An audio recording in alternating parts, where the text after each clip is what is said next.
Hi everybody, it's Tara Green here talking about the upcoming very big lunar eclipse, full moon, blood moon, total lunar eclipse, one of the longest ones of these years at 16 degrees Taurus 01 minutes. So you can see I've highlighted and I've drawn in all the extra and all the main degrees here so you can see them a little bit better. So you can see it's pretty complex. Now, this chart is set for 6:02 a.m. Again, this is Eastern Standard Time now for Washington, D.C. So that totality might look different where you are. You can look those up on the map. So you can see there's the sun opposite the moon. It's a full moon. It's like a super full moon. And it will be a very long one. So you can see this is a total lunar eclipse, a bloodbath on the U.S. midterm elections with moon Uranus conjunction to the north fated nodes, okay, the lunar nodes, the dragon's head. So anything can happen. Uranus is the planet that in modern astrology rules Aquarius. It is the planet that rules freedom and revolution and higher consciousness and organizations and inventions, technology, things like that. And then there's a very unusual combination of the Sun and Mercury conjunction. They will have a cazimi just after the eclipse with the South Node in Scorpio, where we're letting go of a lot of toxic secrets, emotions, and Venus there as well. Venus conjunct the Sun. And they are all squaring Saturn at the bottom of the chart there, in this chart at 18 degrees of Aquarius now. So Saturn rules the sign of Aquarius in traditional astrology, and Uranus rules it in modern astrology. So those two co-rulers are very strong at this chart. So anything can happen. Like I said, this can be very volatile. It will reveal and conceal. Lunar eclipse conceals, but also reveals shadows. So all of the underhanded Scorpio manipulation, power, control, secrets, all of that stuff will come to light. But on the election, again, like I said, red blood moon, a bloodbath. But things will not be clear, I don't think, until we get to March 2023 when the big shifts start to happen. So if you talk about rulership of this eclipse, because it is a Taurus lunar eclipse, it's ruled by Venus. Now Venus is at 20 degrees of Scorpio. She is not strong in Scorpio because she is in the sign that Mars rules. So Mars becomes what's called the dispositor of this eclipse. So Mars is up there at 25 degrees of Gemini, moving retrograde. So that degree in itself is very powerful. It is connected to the North Star. So we're repeating, reviewing, everything, rekindling. Mars is like fiery, rekindling, rethinking, rewinding, rehabilitating, resting, everything to do with RE, Mars Gemini. And Mars is going to be retrograde in Gemini till January the 12th. So those dates are very significant. So again, recounts, of course, and they say one thing and they do another. So definitely splits. Definitely delays, like what happened on the major election when Biden was elected. And it's hard to believe that's already 2 years ago. So you can see there's also some nice, very powerful water trines going on here between the Sun and Mercury and Venus and the South Node all together. Not all of them, but Mercury, Sun, Venus are trining Neptune, the planet of dreams and wishes and spirituality, illusions, delusions, mental illness, oil, again, the shadows, the karma, the subterfuge, and to Jupiter now back also in Pisces. Now Jupiter is the modern, Neptune is the modern ruler of Pisces, and Jupiter is the traditional one. So again, we get this repeat of bringing the modern and the traditional together. So Jupiter rules Pisces and also Sagittarius. Now there are no planets in Sagittarius right now, but the two of them amp up that Pisces projections and also viruses and illusions and delusions and all of that stuff, and debt. So inflation, big inflation energy coming from this lunar eclipse. And the effects of a lunar eclipse last 6 months, and lunar eclipses repeat every 18 years plus. And so there are tables. I'm going to print that on an article I'm writing on my website about, so you can look back at when the last one was 18 years ago. And they go in long-term cycles. And the history of this eclipse is really interesting. When the first one started, King Charles II was ruling England. So it's interesting that there's another King Charles again. And royalty is bound up with the eclipse cycles as well. Now, There's another grand air trine here from Mars retrograde in Gemini at 25 degrees, again, conjunct the North Star. So everything kind of pivots around the information screw-ups here, actually.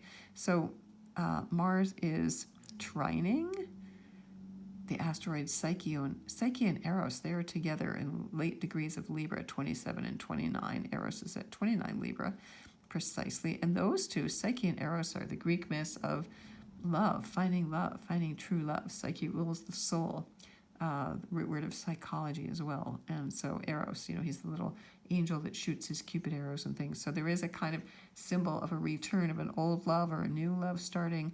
And then Psyche and Eros are also trine to Vesta, the root word of investments, at 26 degrees of Aquarius. So again, investing in, again, higher ideal things, cryptocurrencies. I know the stock market's been very crazy, and of course the bull market is Taurus. So again, expect major volatility. In Taurus, it's about everything earthy, tangible, food, real estate, the stock market, things that we can hold on to. Very, very chaotic. And so we're kind of in the eye of the storm here, I would say. So Vesta, what is it worth investing in? Aquarius is about collaborations. It's about helping one another. It's about forgetting the top-down hierarchies who are not going to take care of you. You have to get together with your friends, colleagues, whatever, communes, back in style, just like they talked about in the 60s, and work together.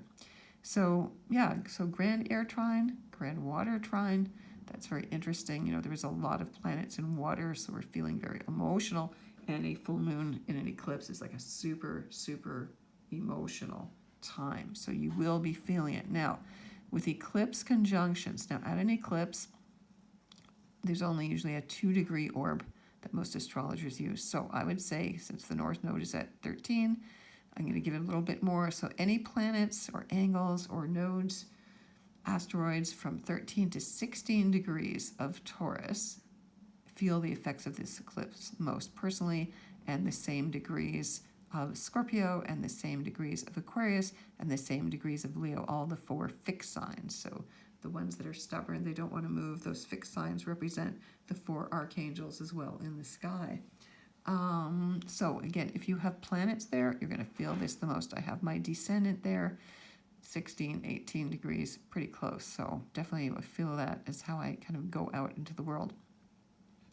Also, let's talk about some other planets going on here. Now, there's also Pluto there at 26 degrees of Capricorn. Now remember that it is the U.S. election, so I'm going to focus quite a bit on that.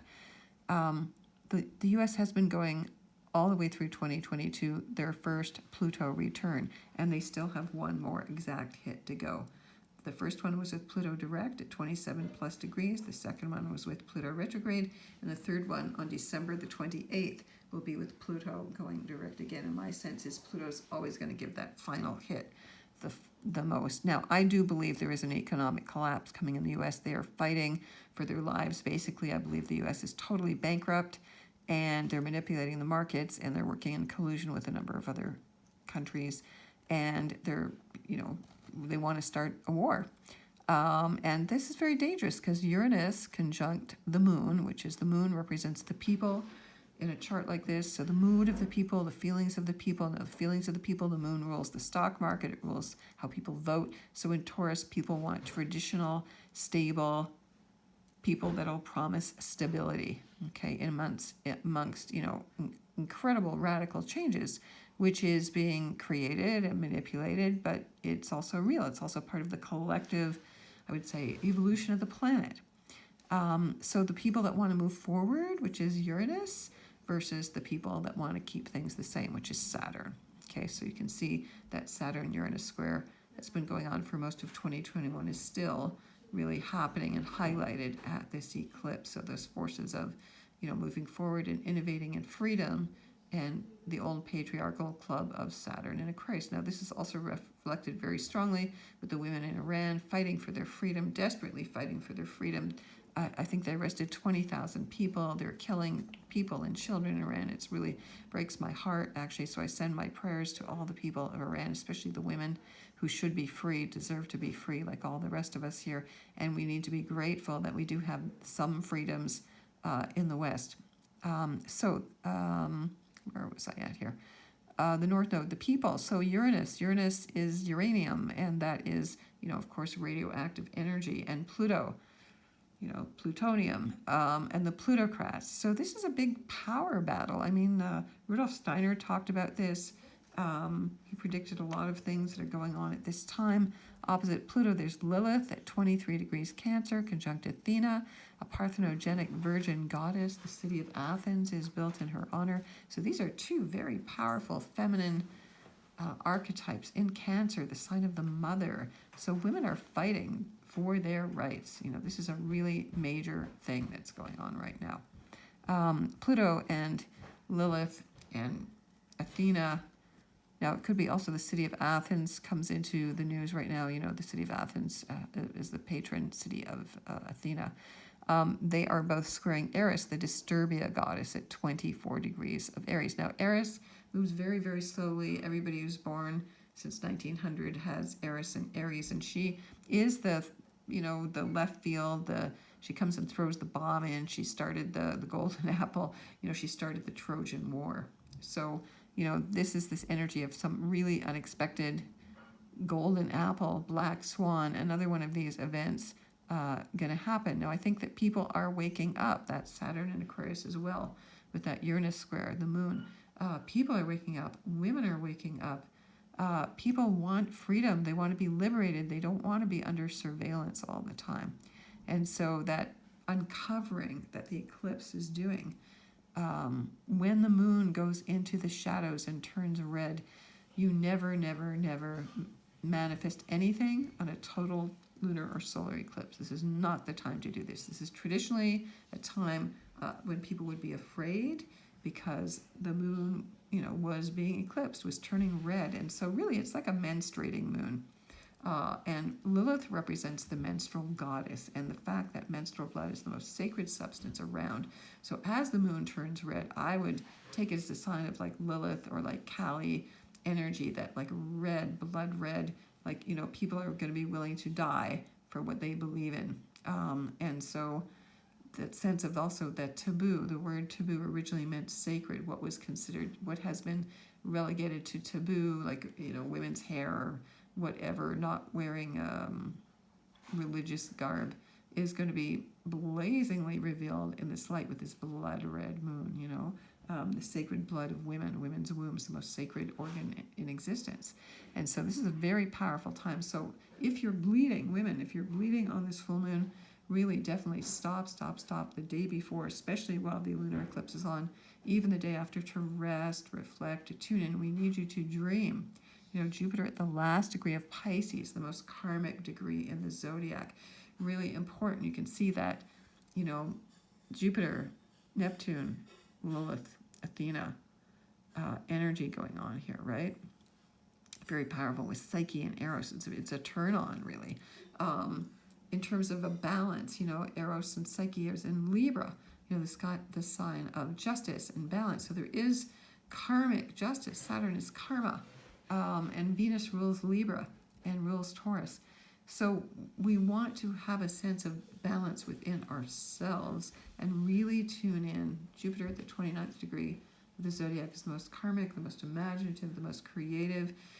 Your psychic, your dreams should be off the wall. I still intend to try to initiate this dream temple on November the 10th with Venus trine Neptune, one of the most beautiful energies of the year.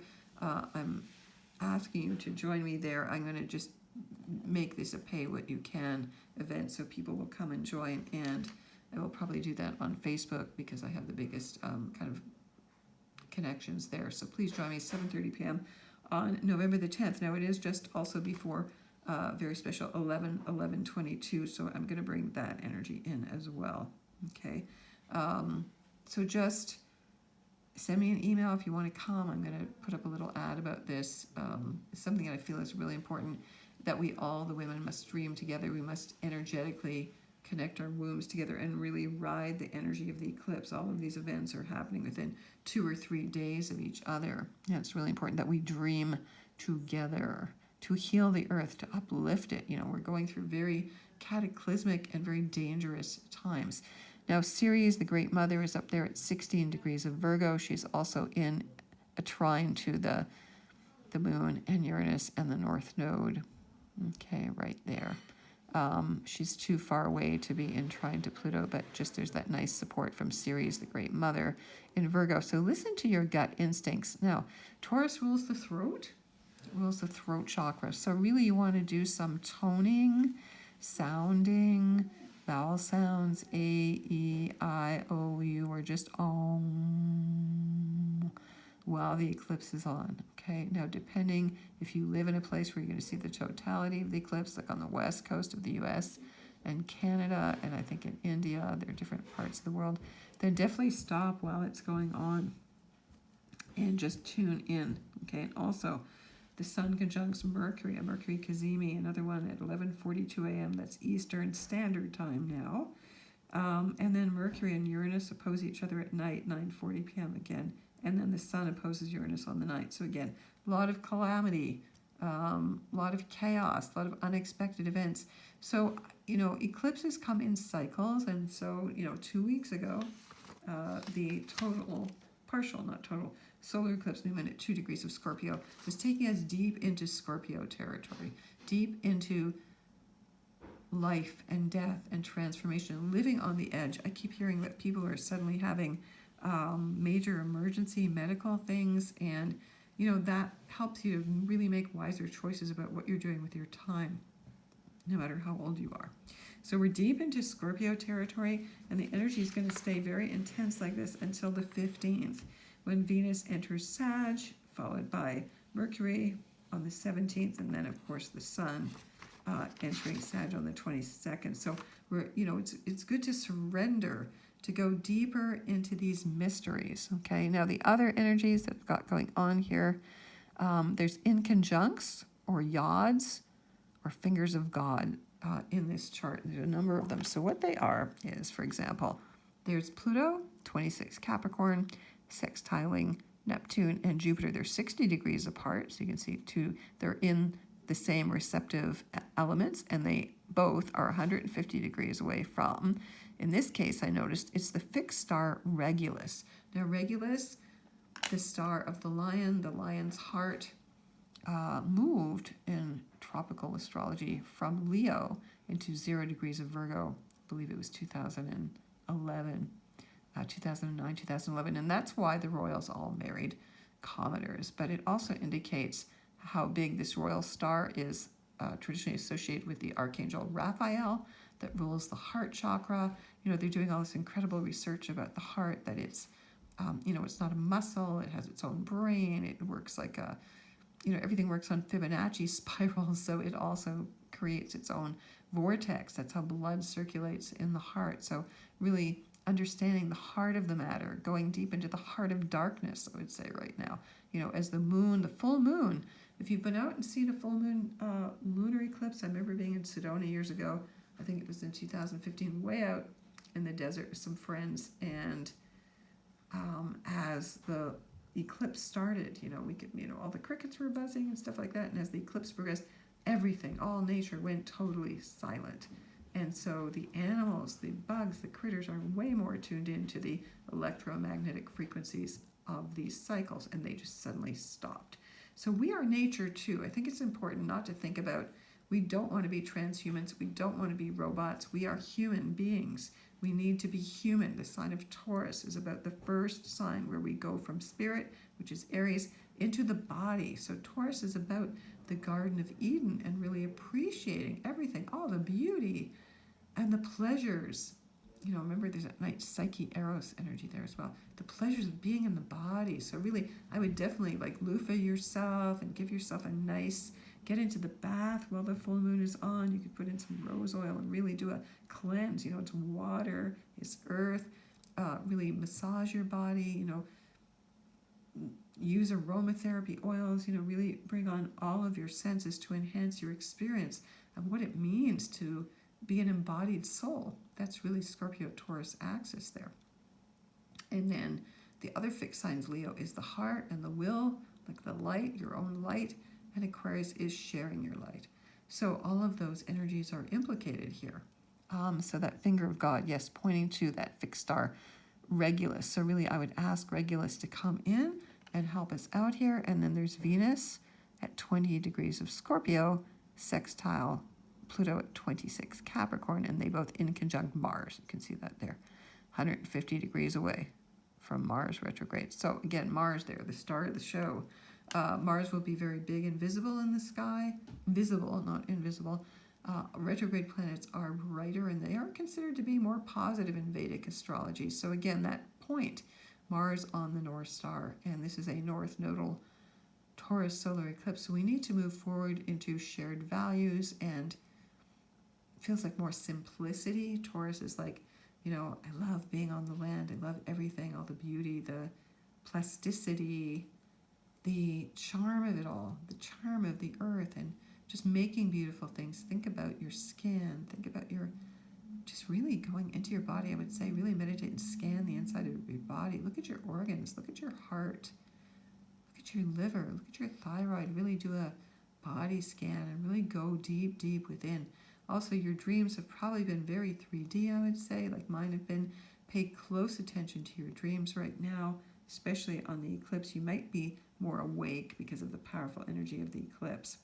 And again, Jupiter and Neptune there really enhancing all the energies of the eclipse. What else have we got here that I want to talk about here? Chiron, the wounded healer, is also the focus of a yod from Ceres at 16 degrees of Virgo. And there's Chiron at 12 to the Sun, Mercury, Venus, and the South Node. So that's another one. So this is where we're most vulnerable. Chiron in Aries, you know, Chiron spends about, it takes about 50 years to go around the cycle of the zodiac. It spends about a bit more time. So if you're 50, 51, like Elon Musk is, he's having his Chiron return as he bought Twitter. So he's feeling vulnerable. But for us, you know, it is that vulnerability. It could be inner child. You know, Ceres cried desperately she wouldn't let any food grow when her daughter Persephone was abducted by Pluto in the Greek myths. And so food shortages, I think there's a big thing in it. And people being very defensive, you know, because we're feeling so vulnerable, you know. And that kind of fight, you know, I'm ready to fight kind of energy. So people are going to feel quite tense from this eclipse because the energy is building up. Take it easy if you can, like tomorrow on the 7th, Venus already squares Saturn. There's some heavy squares going on. You know, people can be erupting into just erratic behavior and irrationality, not even understanding why they're feeling that way. And a lot of these squares happen. The really nice energy is that Venus-Neptune trine. Venus and Neptune are the human and the higher octave of love energy. That's on the 10th. The Sun squares Saturn on the 11th. Venus and Mars are in conjunct on the 11th.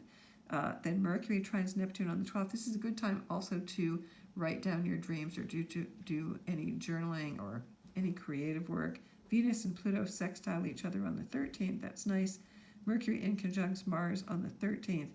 And then the moon is in Cancer as of the 11th, actually. So, lots going on. So if you want to get in touch with me, I'm at taratarot.com. If you'd like me to look at how this eclipse is affecting you personally, you can buy a short reading, and we can do that as a quick phone reading. I would prefer to do it that way for $77 on special for a half an hour reading. I do need to look at your birth chart, and we can look at how this is aspecting you. So again, Geminis are also quite strongly implicated in this eclipse as well.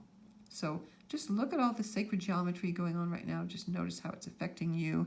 I also have Juno there. Juno is trined by the South Node, and Juno is the feminine form of genius, that multitasking energy.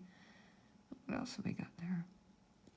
Juno is also sextile the North Node. So again, using that multidimensional faculty that we have. And then remember, everything is pointing basically to Saturn. Saturn is the big anchor of this eclipse. So if you have anything at, again, 16, 18 degrees of Aquarius, you're going to feel that heavy opposition going on affecting you personally. Okay? All right, sending you many blessings for this eclipse.